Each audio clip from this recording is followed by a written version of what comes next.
Kenapa ada orang duduk atau berdiri bersama dengan kekasihnya bisa berjam-jam, tapi bersama Allah 7 menit pun tidak kuat? Berarti qalbunya yang ada masalah. Wa idza fasadat fasadal jasadu kulluh. Jika telah rusak kecocokannya, maka rusaklah semua yang di tubuh.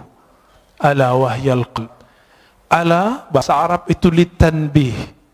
Artinya ketahuilah gitu. Wahyal qalb itu adalah qalbu. Saya tidak mau berbicara ini qalbu secara kedokteran, walaupun hadis ini bisa dibawa ke ilmu tib, ilmu kedokteran. Tapi ini ilmu rohani. Al-qalb, karena kata qalbu di Quran lebih dari 100 kali dengan jamak dan mufrad. Ada lebih dari 100 kali, semua menyebutkan tentang ahwal rohani, bukan ahwal jasmani. Jadi jika ada dokter ngotot menggunakan hadis ini untuk perkara yang zahir, silakan. Tapi kita menggunakan hadis ini sesuai yang diturunkan Nabi sallallahu alaihi wasallam. Jika si kalbu itu tawadhu, maka rukuknya terasa nikmat. Maka Bapak Saudara bakal Allah, ketika imam itu kunut, tidak ada perasaan ingin keluar dari imam jika tidak berkunut. Perasaannya biasa aja. Bisa ikut kunut, bisa tidak. Tapi tidak ada perasaan ingin keluar dari imam. Imamnya ahli bid'ah. Gak ada perasaan itu. Terbersih ada perkataan itu di qalbu, dia sudah rusak. Bagaimana mungkin di dalam sholat kita buruk sangka dan mengatakan seseorang itu buruk gitu. Betapa buruknya rohani ini. Oleh karena itu kami, meskipun misalnya diimami oleh seseorang yang tidak hafal Quran, bacaannya salah-salah, itu kita biarin aja dulu. Nanti selesai sholat, kalau nggak ada orang baru kita kasih tahu. Kenapa? Siapa yang menggerakkan dia jadi imam? Salah siapa kita nggak maju jadi imam? Gitu. Bapak saudara makan Allah, satu kali guru kami wafat, Maulana Syekh Muhammad Nuruddin Al-Khalidi An-Naqsyabandi. Ketika beliau wafat, itu hujan Masya Allah. Imam Az-Zahabi menyebutkan suatu perkataan dari seorang imam ahli hadis di abad ke-6 Hijriah. Apa kata beliau? Ciri-ciri seseorang itu meninggal dirahmati Allah, maka Allah kirim malaikat dalam bentuk awan. Fayughfar lahu, maka diampuni baginya.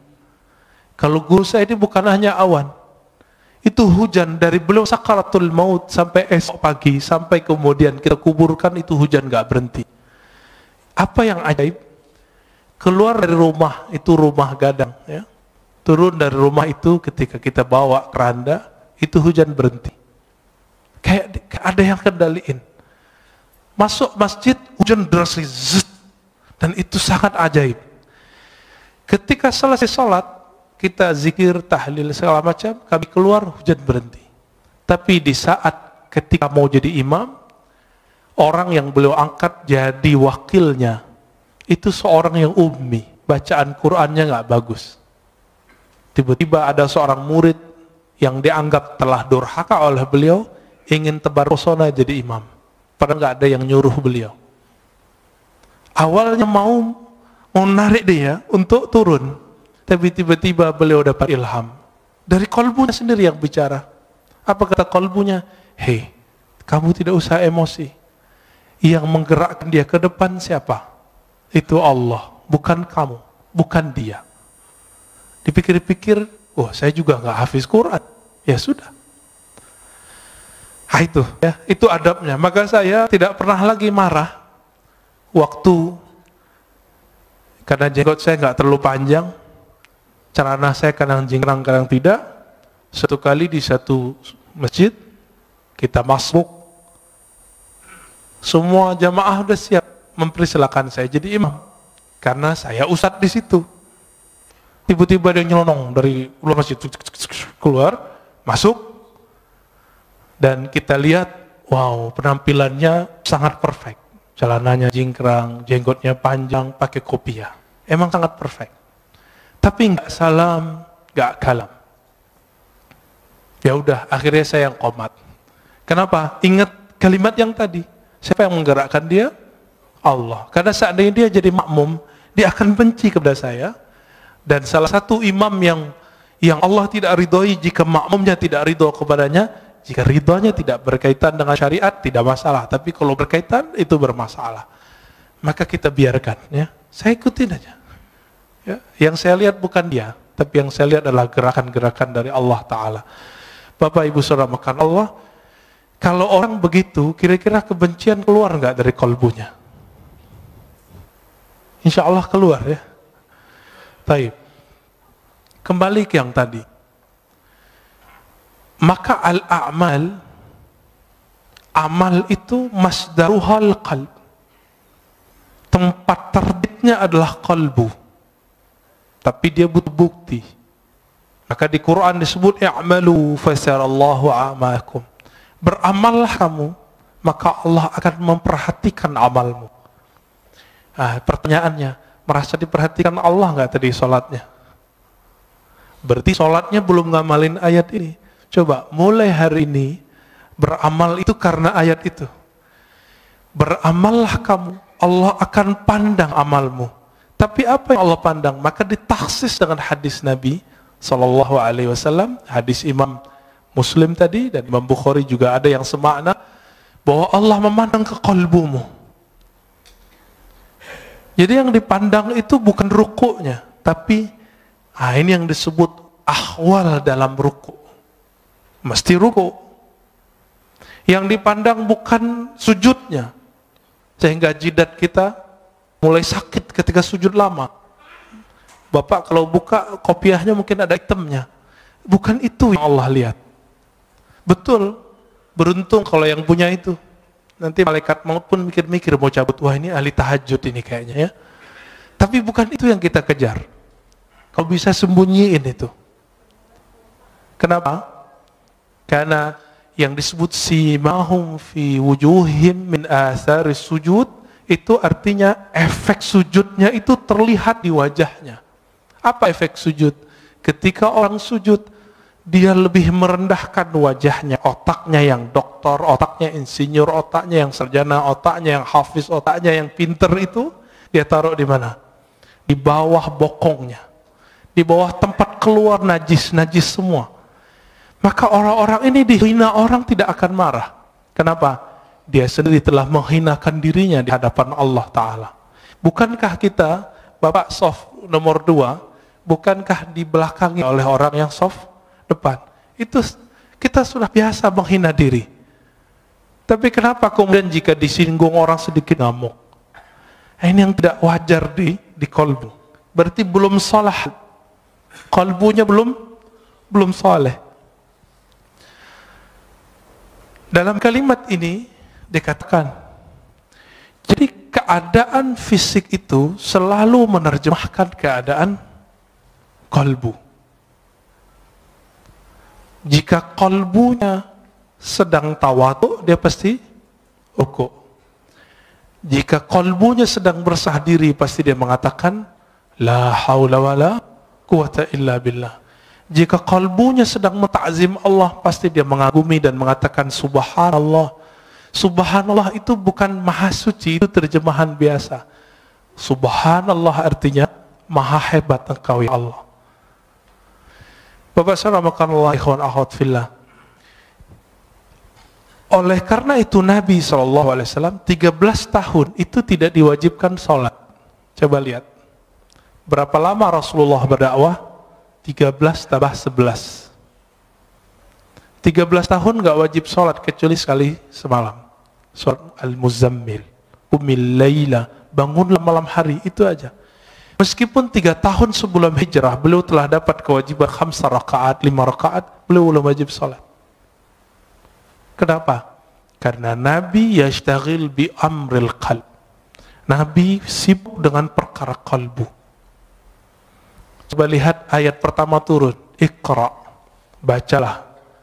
Surat Muzammil, wazkurisma rabbik, sebutlah nama Rabbmu. Menyebut nama Allah, membaca nama Allah, itu dengan kolbu baru terasa. Ya, baru pakai lisan.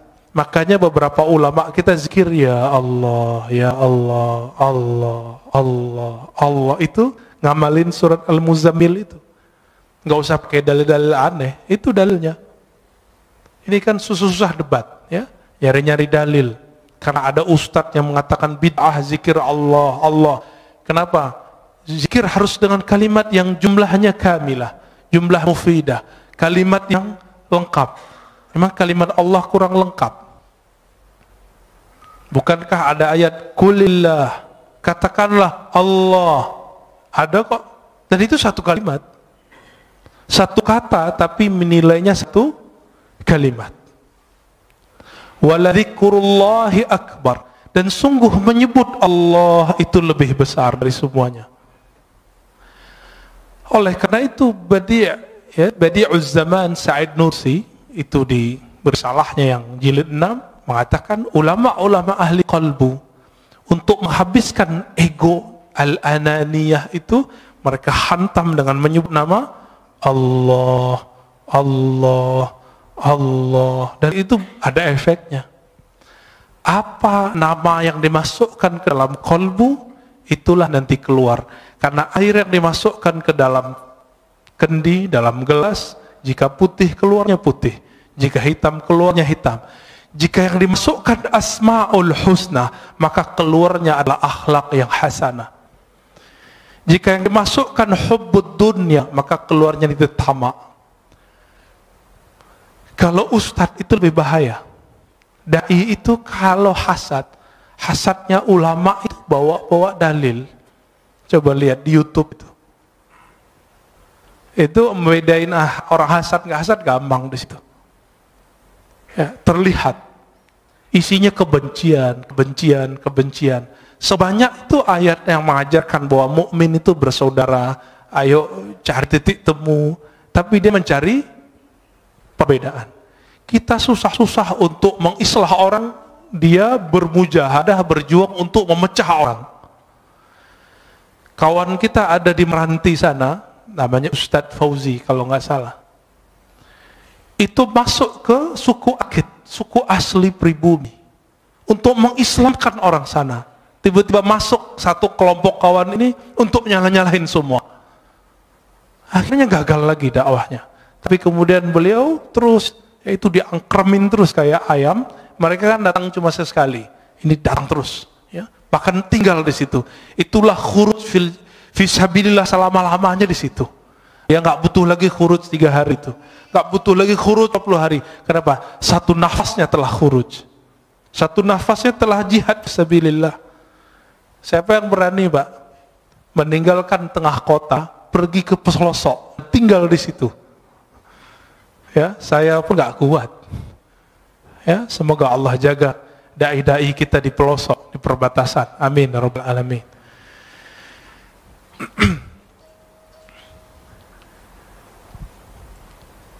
Oleh karena itu masyayikh kita mengajarkan zikir qalbu. Ketika latihan, maka kurangi dulu zikir-zikir fisik. Dulu kami latihan 40 hari, itu cuma zikir qalbu. Yang wajib-wajib kita nggak boleh tinggal. Sholat jamaah 5 waktu, sholat Jumat, yang itu kita kejar terus. Tapi kerjanya ngapain? Setelah sholat zikir, setelah zikir zikir, setelah zikir zikir, setelah zikir zikir, sampai tidur pun zikir. 40 hari 40 malam. Kami kurangi makan, kurangi tidur, kurangi macam-macam kata-kata orang sekitar. Ngapain itu? Itikaf kan 10 hari doang kok 40 hari. Dia lupa Nabi Yunus itu itikafnya di dalam perut ikan berapa hari? 40 hari. Nabi Musa di Tur Sina 40 hari. Nabi Muhammad SAW di Goa Hira juga 40 hari. Dan itu rutin terus. Jadi kalau ingin mewarisi rohani Rasulullah SAW, minimal apa yang telah beliau fikskan 10 hari. Bisa nggak ninggalkan dunia 10 hari sebelum betul-betul kita meninggalkannya? 10 hari nanti bisa nggak, Pak? Tapi handphonenya off. tidurnya dikurangi, makannya dikurangi, maka harus ada tim gizi ketika orang itikaf. Di sini ada dokter, ada ahli gizi, silakan Pak ngobrol nanti. Kurangi makan daging, boleh makan daging. Tapi kalau cuma itikaf makan daging, syahwatnya besar, nggak bisa ngapa-ngapain. Maka disebutkan taklilut ta'am, mengurangi makan, termasuk memilih makan-makan yang ringan-ringan. Maka kami 40 hari itu, sampai hari ke-20 vegetarian. Hari ke-21 baru makan daging. Karena ngobrol dengan dokter. Kata dokter, sel-sel itu kalau nggak dapat daging selama 20 hari, maka dia akan makan yang ada di tubuh. Padahal itu udah tertulis oleh Maulana Khalid Al-Baghdadi dalam kitabnya. Beliau bukan dokter, tahu dari mana coba? Tapi dapat ilham. Maka ilham qalbu, jika dipertemukan dengan kajian-kajian ilmiah, ketemu. Karena ilmu itu dari Allah Ta'ala. Ilmu dari Allah. Allah yang disebut Al-Alim, sumber semua ilmu. Jika dipertemukan ilmunya orang belajar grammar dengan orang belajar manhaj qalbu sama. Yang mempertemukan namanya Imam Al-Qushairi, punya kitab judulnya Nahwul Qulub, Nahwul Qalb, Grammar Qalbu. Ada Pak kitabnya. Ya, kawan kita sudah buat disertasi S3 untuk itu. Tapi semoga dia juga mengamalkannya ya. Jika di qalbu itu muncul kezuhudan, sekarang kita langsung masuk. Jika muncul kezuhudan, maka orang itu nanti akan suka puasa. Jadi puasa itu efek warid yang datang ke qalbu. Apa arti warid? Anugerah rohani datang ke qalbu. Zuhud itu nikmat yang lebih besar dari dunia dan seisinya. Orang kalau sudah masuk zuhud ke qalbunya, hidupnya kenyang. Nggak ada keluh kesah, kebahagiaan itu ada meskipun dunia tidak di tangannya. Tapi orang-orang zuhud bukan berarti dia orang miskin. Banyak orang miskin cinta dunia. Tiap hari mikirin gimana makan. Berarti dia belum zuhud. Jadi rugi 2 kali, udah miskin nggak zuhud. Orang kaya itu paling bisa zuhud karena dunia sudah di tangan. Tapi kalau kolbunya tidak dapat zikir kalbu, jadi kalbu itu punya zikir. Zikir lidah la ilaha illallah, subhanallah. Zikir kalbu Allah, hu, hay, qayyum. Asma'ul husna itu zikir kalbu. Dan ini harus diambil dari ahlinya. Sebagaimana kalau kalbu kita sakit, kalau badan kita sakit, kita datang ke dokter. Dan masalah kita semua apa? Masalah kita cuma satu, kita nggak adil dengan kalbu. Giliran sakit badan, ya repot kemana-mana. Ini virus corona aja udah rame kemana-mana ya. Tapi kalau ada virus kalbu, nggak rame. Udah berapa tahun nggak khusyuk? Udah berapa tahun tidak menikmati baca Quran? Kok nggak datang-datang ke ahli kalbu? Waras nggak sih? Itu adil nggak? Ini yang disebut innallaha yuhibbul muqsitin. Maka Allah sebut orang-orang yang berilmu yang adil itu qa'iman bil qist. Orang-orang yang berilmu itu dia betul-betul adil terhadap dirinya. Kita nggak adil. Cari dunia dari pagi jam 6, pulang pun jam 8, 12 jam. Tapi cari akhirat, kita ajak setengah jam aja bilang apa? Ustadz, saya ini sibuk. Ada seorang ibu-ibu minta diajarkan zikir, kita ajarkan zikir. Terus bilang, Ustadz, nggak ada zikir yang ringan, saya ini sibuk. Saya tanya, ibu umur berapa? 70. 70 karyawati, pragawati. ASN. Enggak, terus apa sibuknya? Bingung juga dia. Berarti selama ini kita ini sok sibuk. Dan semua orang mengundur amalnya sampai dia udah tua. Berarti warid belum datang ke kolbunya. Dia memulai amal selama ini selalu dari zahir, belum dari kolbu. Maka Imam Bahauddin Syah Naqsyaband mengatakan apa? Ketika orang sibuk dengan perkara zahir, maka kajian zikir pertama kami adalah zikir kolbu. Bidayatu tariqatina nihayatu turuq. Awal dari cara zikir kami adalah akhir dari semua zikir yang dipelajari oleh orang-orang di luar. Itu manhaj beliau. Jadi orang kalau sudah sibuk zikir salat baru zikir qalbu. Kalau beliau enggak, qalbu dulu. Kenapa? Ala wahyal qalb. Inilah zikirnya ulama-ulama ahli qalbu. Jika masuk ke qalbu itu al-hirs. Hirs itu ada kesukaan, kerajinan, ya, ada perasaan senang. Maka orang ini akan rajin tahajud, rajin sedekah, rajin semua zikir itu kayaknya ringan di tangannya, ringan di lidahnya. Bapak saudara makan Allah, dulu seorang kawan saya berdoa, Allahumma adim alaina zikrak. Ya Allah, dawamkan zikir kami kepadamu. Saya tegur, jangan doa begitu. Yang Nabi ajarkan, Allahumma a'inni ala zikrik. Ya Allah, bantu aku menyebut namamu.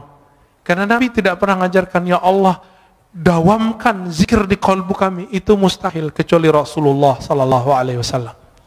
Dalam sholat pun kita masih ingat selain Allah Ta'ala. Jika yang datang di kalbu itu syauq, rasa rindu yang dalam, maka orang ini biasanya zikirnya mulai bergerak. Nah, zikir ini yang jarang datang ke kita. Minimal gerak matanya nangis, itu zikir rindu.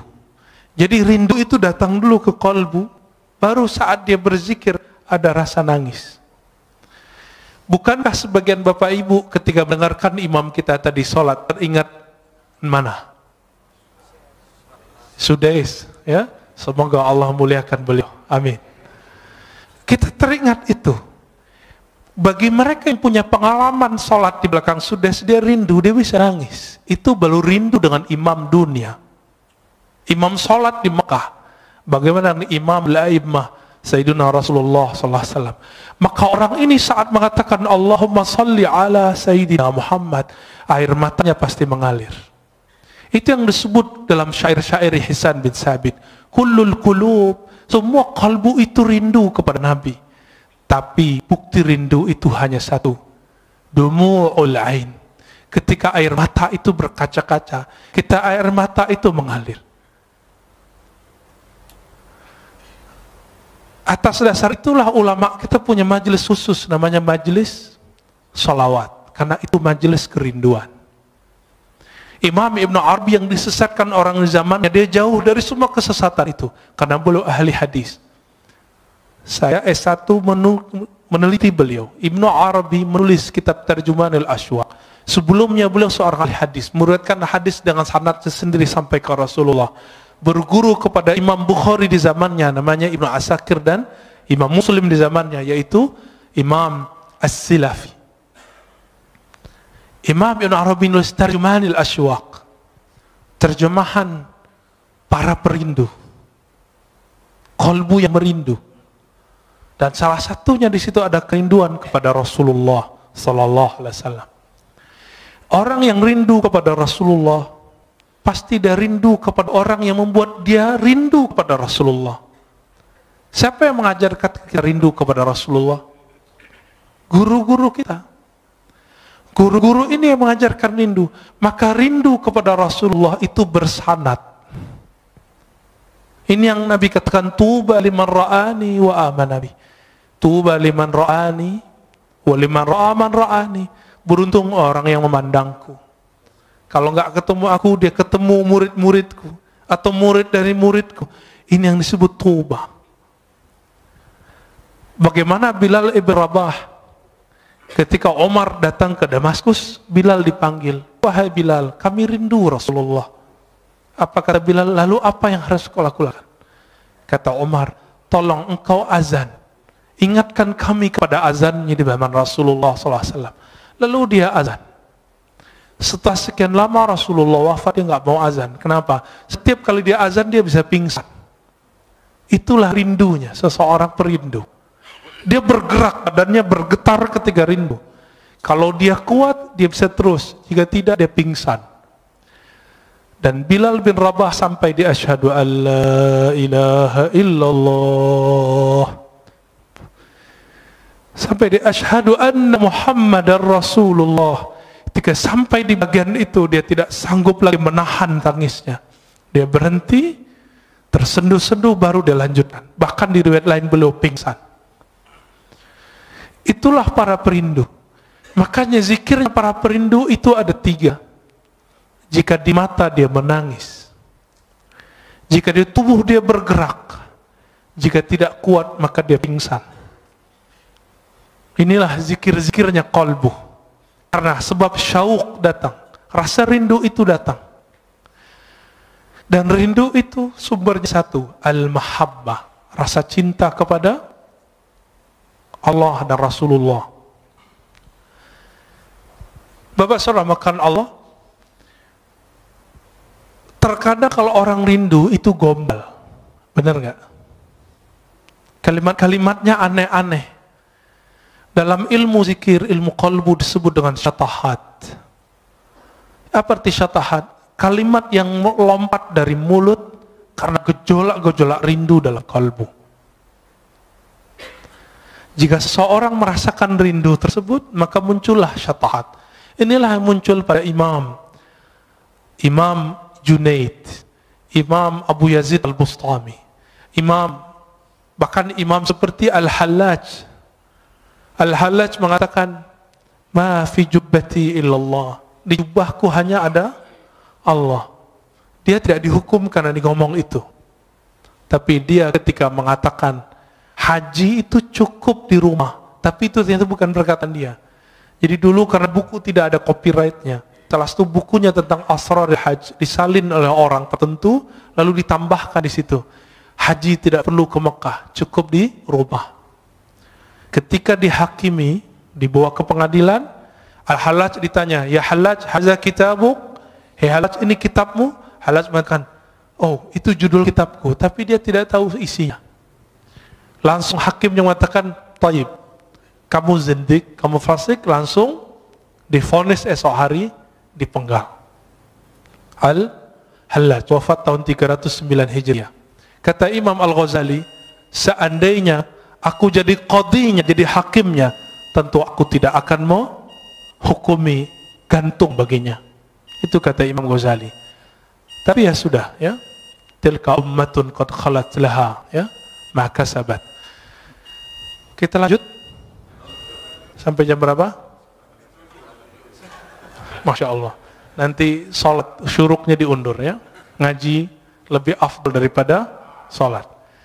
Imam Ibnu Majah meriwayatkan dari Nabi SAW bahwa mempelajari satu bab ilmu lebih afdal dari sholat 100 rakaat.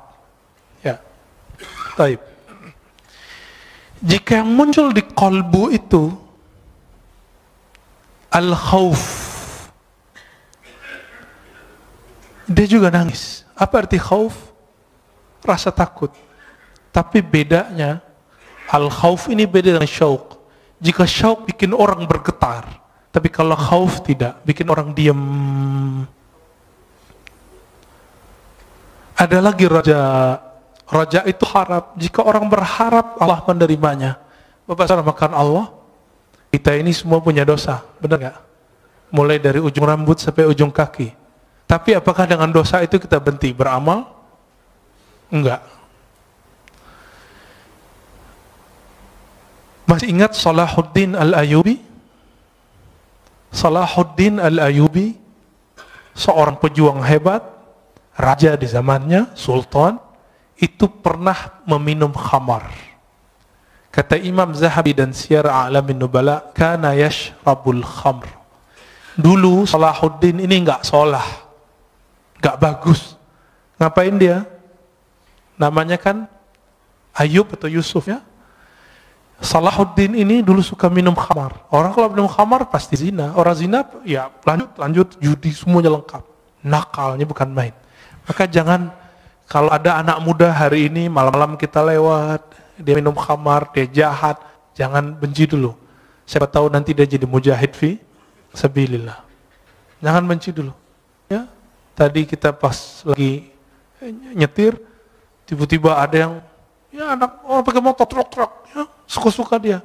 Saya mikir, jangan-jangan ini Salahuddin. Menghibur diri.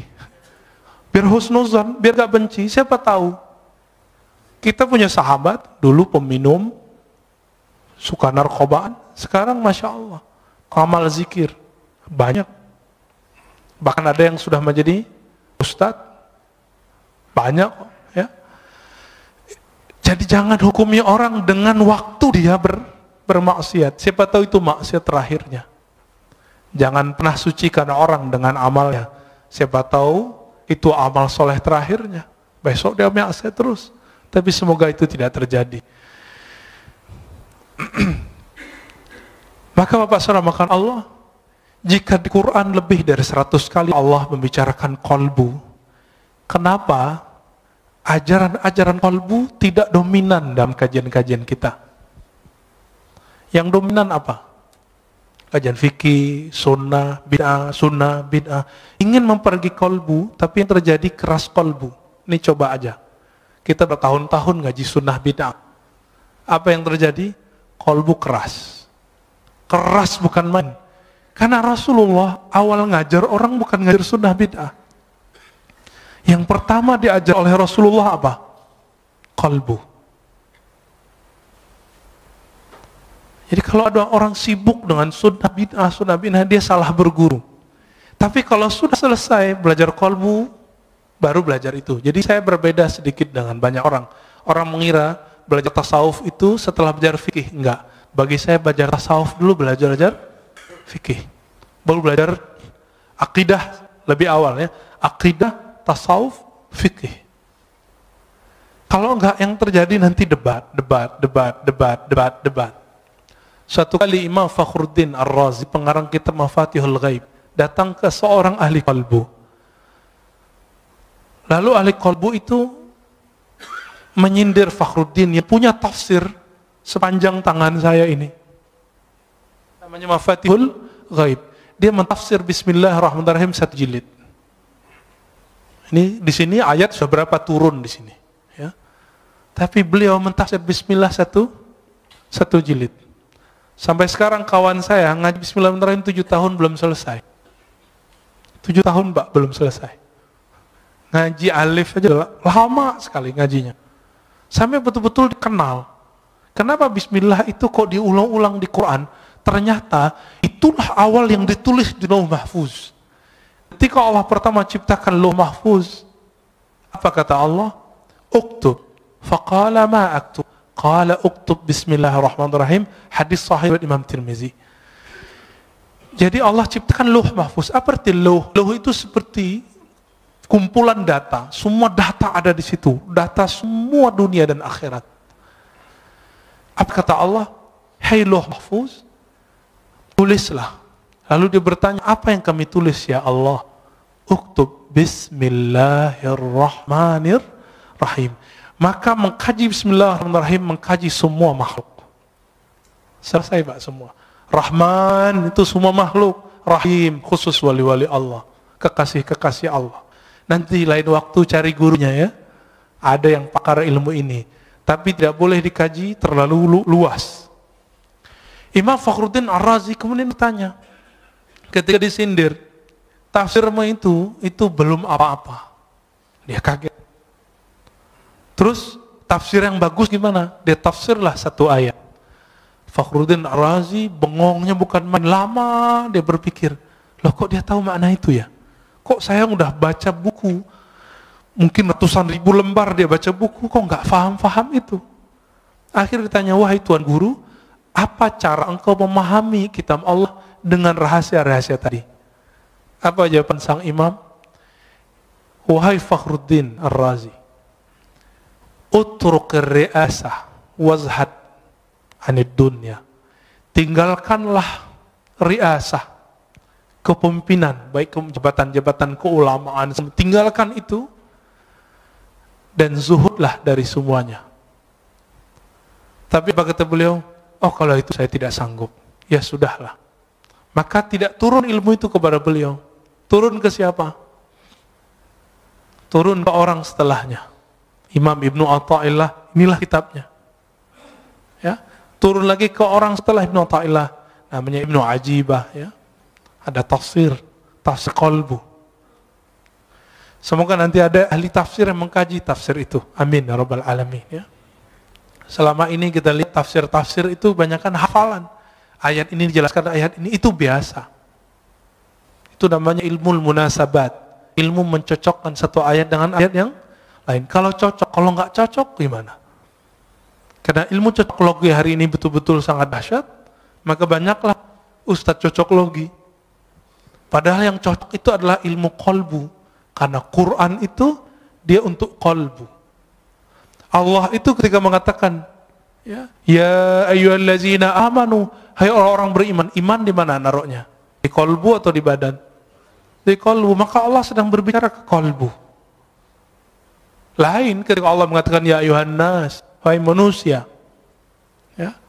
Betul qalbu juga, tapi qalbunya belum beriman, maka dipanggil ya ayuhan nas. Berdasarkan beda-bedanya apa yang datang ke qalbu, maka berbedalah amal. Beda apa amalnya? Antara Nabi Adam dengan Nabi Nuh beda nggak doanya? Beda. Nabi Nuh dengan Nabi Ibrahim beda zikirnya. Nabi Ibrahim dengan Nabi Musa beda zikirnya. Nabi Ibrahim apa zikirnya waktu dilempar ke api? Hasbiyallah wa ni'mal wakil. Cukuplah Allah sebaik-baik yang mengurus melindungiku. Itu api zahir. Apalagi api dunia, api syahwat. Maka salah satu cara terapi orang untuk melemahkan syahwatnya adalah, mengendalikan syahwatnya adalah hasbiyallah wa ni'mal wakil, atau hasbunallah wa ni'mal wakil. Dizikirkan 450 kali setiap hari. Ini zikir yang diajarkan Maulana al-Imam Abdul Hasan Syazili. 450 itu dikit, Pak.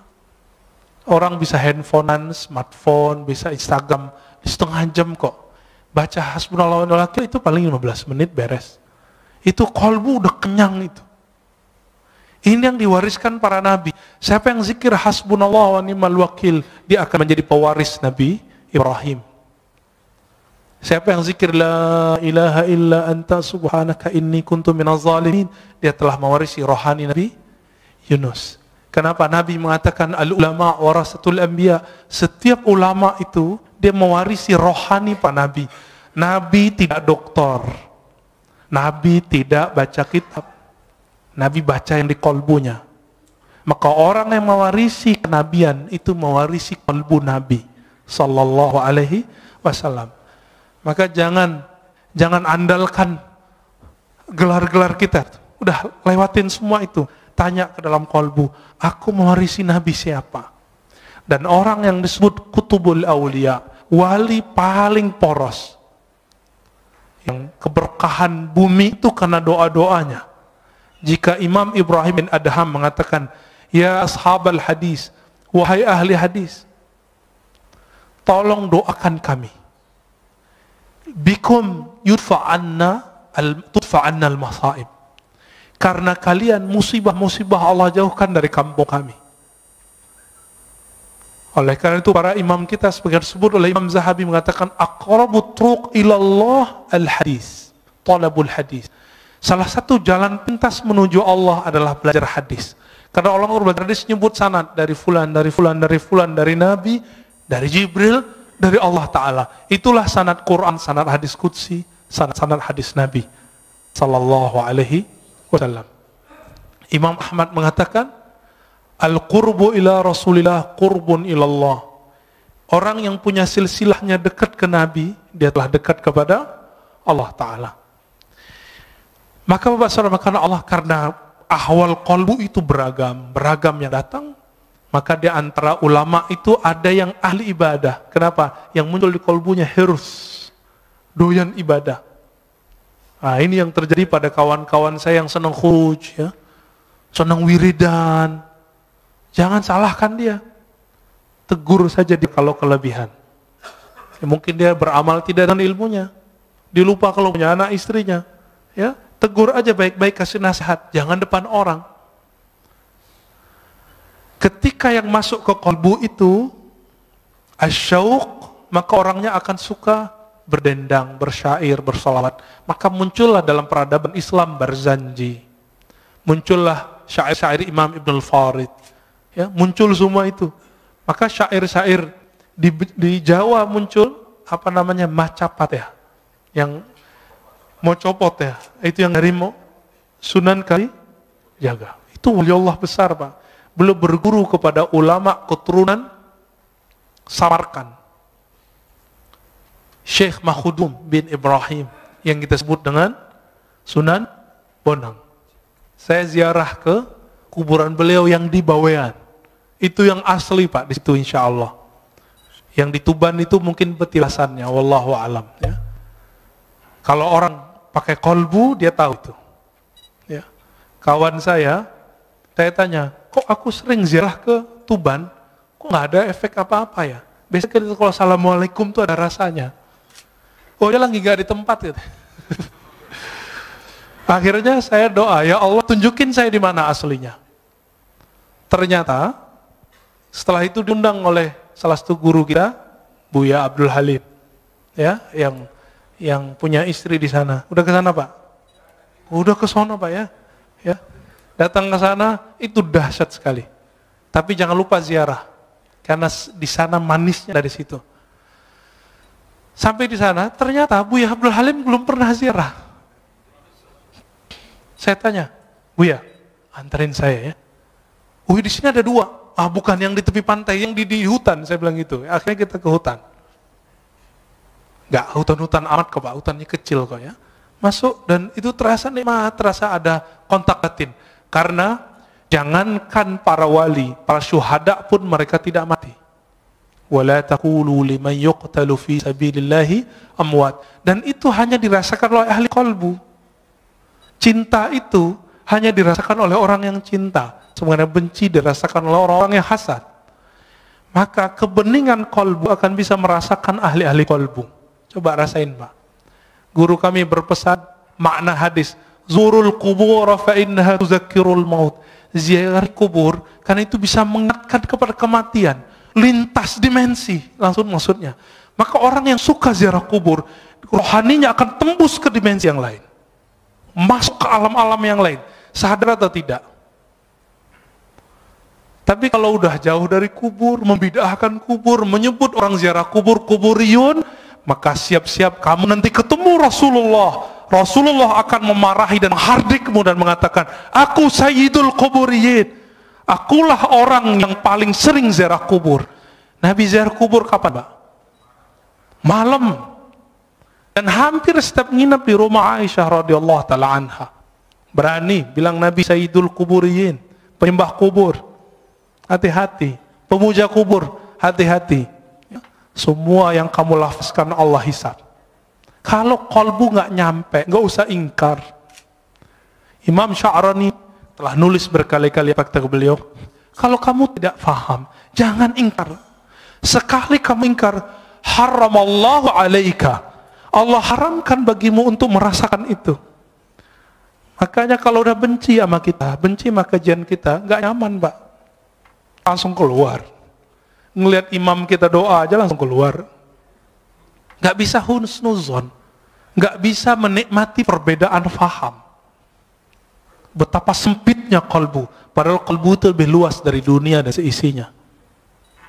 Hadis meskipun dhaif, tapi ulama mensahihkan maknanya. Mawasi'ani ardi wala samai. Aku ketika memandang ke langit dan bumi tidak sanggup menahan pandanganku. Itu yang disebut Allah ketika memberikan amanah kepada langit dan bumi, semuanya nolak. Inna wasi'ani, yang sanggup menerima pandangan itu adalah qalbu abdi al-mu'min, qalbu hambaku. Ada kalimat hambaku di situ, al-mu'min, yang dia beriman. Makanya orang-orang yang beriman ini qalbunya lapang, hidupnya tenang, pikirannya Masya Allah, ya, nggak ada kepanikan di qalbunya, ya, nggak rusuh. Bapak saudara, karena Allah, maka di antara mereka ada yang zuhud, karena yang datang qalbunya kebencian dunia. Di antara mereka ada yang muridin, ada yang wara, ada yang arif. Puncaknya nanti arif. Nanti tanyalah ke Kiai Ahmad Shadiq, itu arif itu apa sih? Atau ke kiai-kiai yang lain, ada siapa? Kiai Luqman ngajar di sini juga. Ya, Kiai Luqmanul Hakim.